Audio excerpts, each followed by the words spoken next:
everybody, Mary Despe here. Hope you are doing well. You know, it is the month of June, 6 months into 2022. I cannot believe it. So, you know, I wanted to do a video on a topic that I recently wrote about. And the topic is, what does it really take to change careers? And it's something that I feel like since the pandemic, a lot of people talk about wanting to change careers, or they're quitting their jobs, or they're reshuffling into something new. And that's fine. But like, it takes a strategy to get somewhere completely different than what you've been doing. And, you know, I have some experience with this in the sense that I've done it myself. When I switched into recruiting like a long time ago. But most recently, and what I wanted to impart with all of you today in this video, are 6 things that I've observed with candidates that have been successful in actually been able to land and switch careers.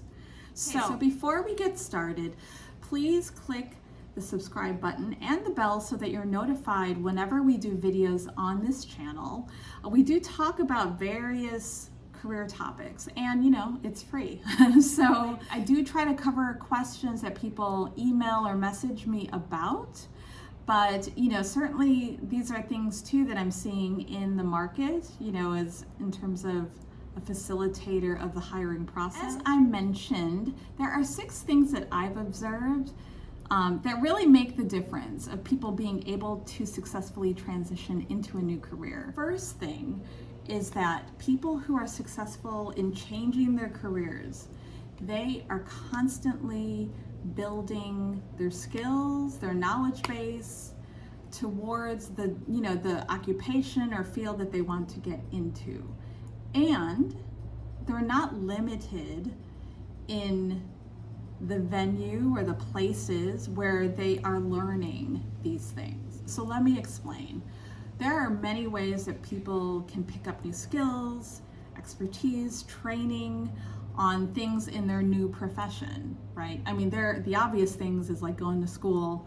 You know, we have tons of boot camps now that really effectively train people, developing the hardcore skills and foundational knowledge that you need to succeed in certain roles. And a lot of these boot camps, they also have placement services, job counselors that can help you transition into that first job. And even beyond boot camps and online instruction and courses and certificates that are out there, so there's so many different things.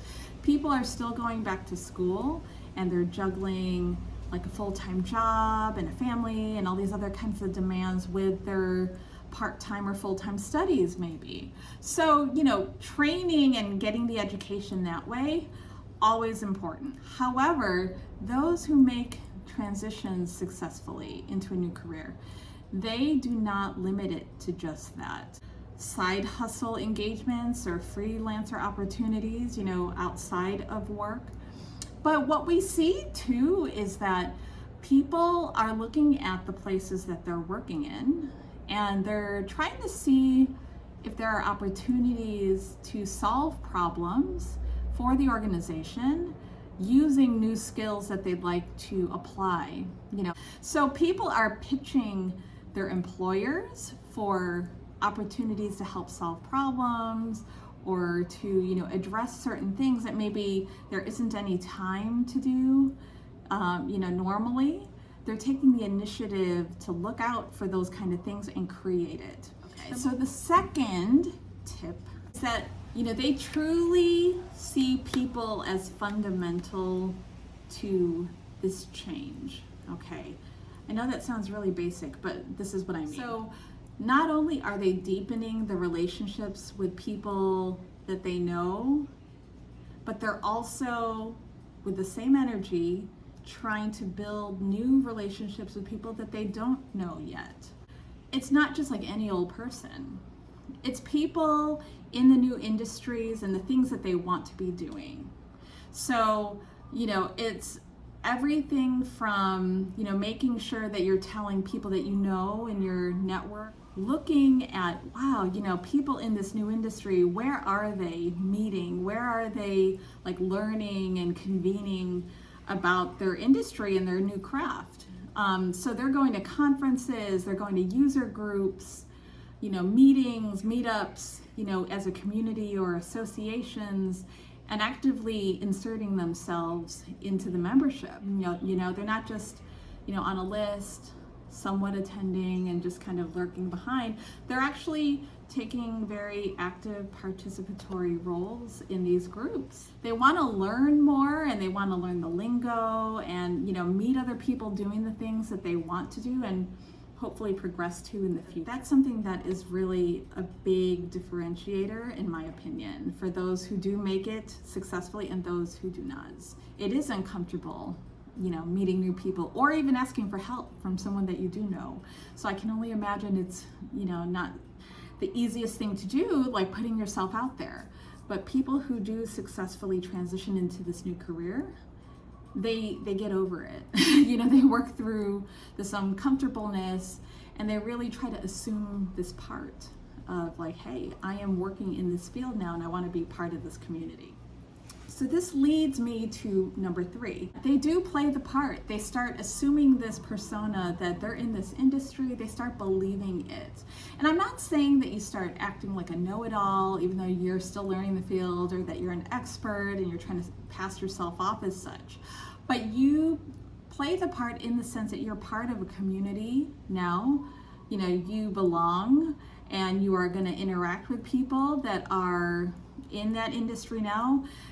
The idea is that you are showing that you're serious. It's important to you not just to get the training, but also to get to know the people that will be your peers. So, a lot of times it's getting out there, it's doing the homework, the research, it's participating in conversations on blogs or on social media that are aligned with your industry. But sometimes too, it's actually like, blogging on your own or posting articles and sharing your opinion on something that's specific to your industry or what you see, and really engaging in a discourse with groups of people or outside people, but they have a similar interest.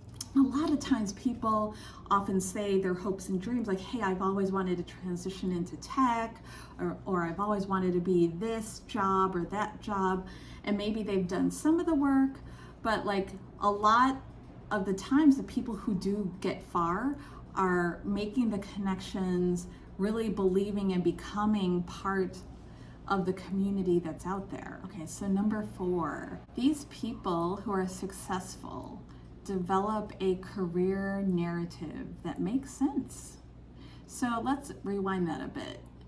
In very simple terms, they have mastered their story. Like why they're transitioning and moving into a completely different field after working a few years in one thing. And they know what experiences, what trainings, what motivations, anything that states the case to support that, hey, I'm going to be a great candidate, I'm going to be a great hire. Bet on me because of my potential, my enthusiasm, because I'm, have some skills I'm learning, my determination, whatever your combination of selling points are for you to make the transition. You have to know it, and you have to know which experiences will really validate the direction that you're going. And this will be very different person to person. First, not only do they know these things, but it's communicated really well on paper, as well as in their interview responses and when they're talking about it with people. They can say it very convincingly. So these last 2 items on the list of the 6 things that you need to be doing are pretty boring, but I would say they're probably the most understated and important. So number 5 is that you really need to play the long game and be consistent with your efforts. It takes a while to make a career change. It really does. I mean, there's always going to be someone who knows someone who was able to change careers like in a day or a week, a very short time. However, for most people, that's not going to be the experience. There's going to be a lot of heartache. There's going to be months, nights, days where things will seem to not be moving at all, and you will question yourself. In fact, I believe Indeed did a study in 2019 of how long it takes to change careers, and it, on average of their respondents, they said it was 11 months. You know, over that time frame, you got to make sure that you're being consistent with your habits and applying, consistent in networking, consistent in building those relationships, not just with like the people that you know and bringing them up to speed and really, you know, seeing how they can maybe help or advise, but also with those people who you don't know. So number 6, the final thing on this list, is that above all things, you have to have an attitude of adaptability. That will take you so far in this pursuit that you have to change careers. And it goes without saying that, you know, with this 11-month average of how long it might take you to find a career, know that it's not going to be a very predictable path at all. Really paying attention to opportunities that do pop up that sound interesting, but maybe they're not exactly a job in your intended field, but they can help you get there. You will constantly have situations, events, you know, other kinds of things pop up that might help you refine your course to your new position. It's not common at all to have a new job presented to you very nicely with a pretty bow and everything. So that was a lot of information.